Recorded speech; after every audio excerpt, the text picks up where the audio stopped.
Hello po, paano po malalaman if may item sa school na a-applyan? And paano po malalaman ang sakop ng localization? Thank you in advance, Chair. Tama ba? TIA? Okay, minsan sinasabi ng principal, sinasabi ng school, binabalita ito sa inyo kung may item. Ibig sabihin nun, baka may magre-resign, may magre-retire, ganon. O kaya papatransfer. Pero ito ang kalaban mo. Minsan kasi, hindi sinasabi din ng school, hindi rin sinasabi ng principal kung ilan yung kailangan o kung may item. Siyempre, ang priority din nila minsan, yung mga nagpapatransfer, yung kunyari, dun ka pupunta sa school na yun, may gustong pumuntang teacher doon, magpa-transfer. Next, may mga priority rin. Yung mga galing sa ibang bansa, mga nagpapatransfer, mas mataas ang rank sa'yo, ganon. And paano mo malalaman yung sakop ng localization ninyo? Depende yan sa DO. Yung iba kasi, ina-arrange na nila, inaayos na nila kung pang west, east, south, ganun ka. And kung saan ka nag-apply na district, yun, sakop mo lahat yun. Sakop lahat yon. Hindi ka mapunta kahit saan nun. Hindi porket dun ka sa barangay nyo nag-apply, dun ka rin tatawagan. No. Minsan sa ibang barangay din. Ang ibig ko kasi sabihin nun, dun sa localization, hindi kasi ako taga Mexico. Then yung address ko, wala naman nakalagay na Mexico. Pero naglakas loob ako mag-apply sa Pampanga, sa Mexico. Kaya talagang dun ako sa localization, hindi nagkaroon ng item. Ibig sabihin, hindi ako lokal.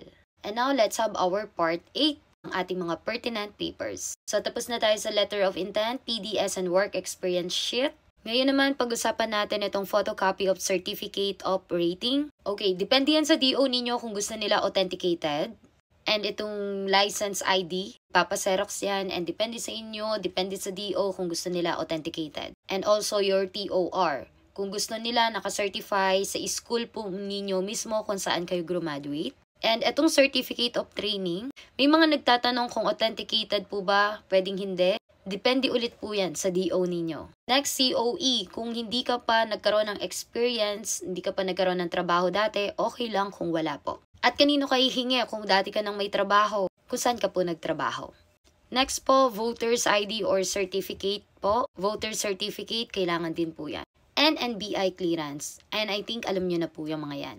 And punta tayo dito sa checklist of requirements. Ito yung checklist of requirements. And i-check nyo po yan kung ano yung mga meron kayo. And makikita nyo nandun may name of applicant, position applied for. And may makikita kayo dito application code. Ito yung sinabi ko sa inyo na kailangan nyo munang mag-register. Yan yung checklist of requirement po. At sabi niya dito, meron ding omnibus sworn statement.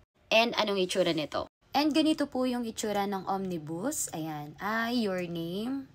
Nalalagay mo Filipino. Depende sa'yo. And then yung address mo. And yan. So, meron na din po nito sa Google Drive. And then, I am applying sa ang school ka nag-a-apply. And sasabihin mo lang kung ano yung mga documents na pinasa ninyo. And tulad ng yung PDS, tapos may picture, photocopy ng PRC, ng let rating ninyo, TOR ninyo, kung ano yung nasa checklist of requirements. Sasabihin nyo lang na pinasa nyo talaga ito.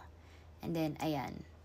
Then, ilalagay lang din, tapos date, and then signature. Yun lang po. And yun yung mga papers na kailangan nating i-ready. Diba? Konti lang. Kaya yan. Ang dami pang panahon para i-ready yan. So again, depende yan sa DO kung ano yung process ninyo or division office. Baka may nagtataka, ano yung DO? Division office po. And then ano yung mga AO? Sila yung naman yung mga sa administrative office. Sila yung mga nag-aasikaso ng papers sa school. So kung hindi kayo sigurado sa process, better na pumunta kayo sa school. Pwede na po bang mag-apply? Ano po yung process? Ayan, pwede kayo magtanong sa mga school. And by the way, may mga nagtatanong kung kailangan pa ba ng table of contents, tabbings, ganon. Depende again sa DO ninyo, pero ako naglagay lang ako ng table of contents. So, ganyan lang yung itsura ng table of contents, letter of intent, kung ano siya, yan. Ganyan lang po. And that's it, kaya nyo yan. Bawat kilos ninyo, ipag-pray nyo po. At yun lamang po. Thank you po.